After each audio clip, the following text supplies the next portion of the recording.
So we're a couple of days past the dust settling of, I guess, the pre-off-season trade season. I don't know if that's a coined term or not, but we've got the Phoenix Suns becoming very active very quickly.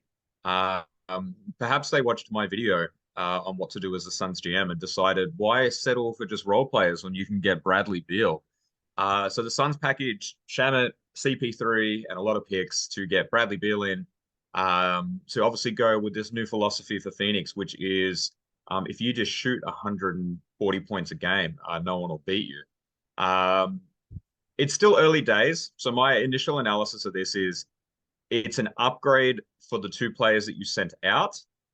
These salary cap rules, this is a move you can do before those rules officially kick in. So it's a good trade in terms of upgrading a position.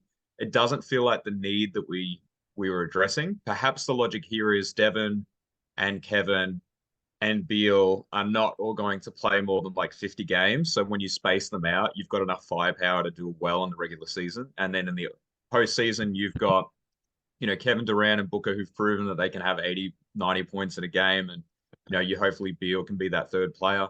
Obviously, Beal wants to be here. He's waived that no trade clause to get here. But look, I think the big thing here is clearly there are more moves to be done because this roster is probably not well-rounded enough or deep enough to do what I want them to do. Um, but I did see some rumors as well that Tobias Harris for DeAndre Ayton was a thing being floated out there. And if that's the case, I really don't know what we're doing.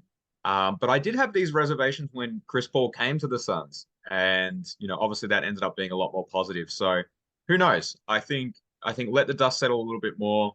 But what do you think?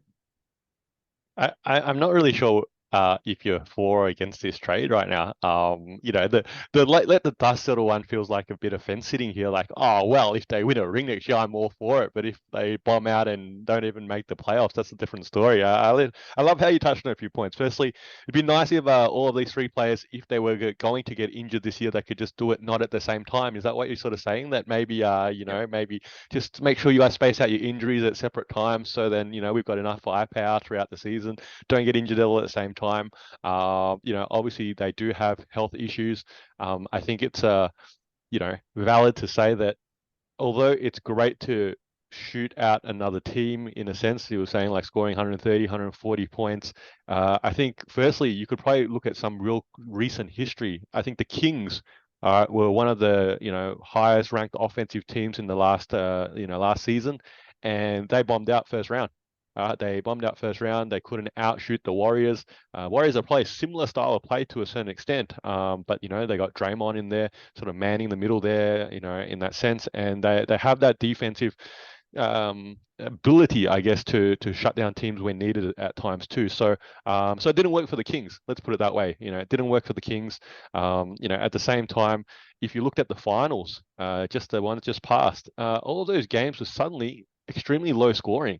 It became a dogfight, right? A real grind out here where it was every possession mattered. Every shot needed to be challenged. So that's what it is at doing the games, high stakes games in that sort of sense. So suddenly teams weren't scoring 120, 130 points anymore in the finals. They were barely scraping like 100. That's in a couple of those games. So I think that logic now still sort of rings true, that defense really wins championships, and you guys haven't really subscribed to that at all. So look, as far as I'm concerned, this is a terrible trade. Yeah, you guys could have gone much more better pieces than Bradley Beal. And no one's saying that Bradley Beal's not a high quality player. He is. You guys are obviously banking on maybe Devin Booker turning to James Harden when he went to Houston a little bit, because you're going to put the ball into his hands a little bit more and play him as a point guard more minutes if you're playing Beal at the two, and obviously KD at the three or the four. But yeah, look, it's just I don't know. You guys are going to be interesting this year. When's the last time we saw anything like this work? That's probably what it boils down to. When is the last time we saw anything like this ever work that actually culminates in a ring? I don't know. Never. Yeah, this whole logic of putting three potent scorers together and seeing what happens. The Brooklyn Nets, I feel like, was probably as close as we got, and that was a 13 game sample, and it was a sweep of the Boston Celtics in the first round, and then it all fell apart because of injuries. And I think when we discussed the trade potential for CP3, we were hoping it was role players, right? Same for Aiton. You want to trade out and you want to try to build some depth because you have given a lot to Devin Booker and Kevin Durant financially. But look, this is an all-in move. I don't know if it's going to pay off. I think the fence sitting here comes from touch base with me in a week's time when free agencies began, and if Aiton is still on the Phoenix Suns, and then I'll have a better analysis of like what we're doing or who are those auxiliary pieces You around us. can't, Are you we can't, you keeping can't. Brock Landale? Are we keeping Touch Torrey base Craig? with me in 6 months' time and see what happens then in the league, yeah, and I'll give you another opinion. But right now, today, and what's happened and gone down with this specific trade that we're discussing right now, this is a real step back, I think, for the Suns, and it doesn't get you any closer to that ring, which ultimately is what you guys are chasing. This is Two Guys with Spare Time. I'm Faz, this is Nick. You're probably a basketball fan like us, so hopefully you can throw us an assist and giving our video a like and subscribing to our channel. And if you got thoughts, feelings, or even some suggestions, please put them down in the comment section below. And thank you for using your spare time to watch us in our spare time.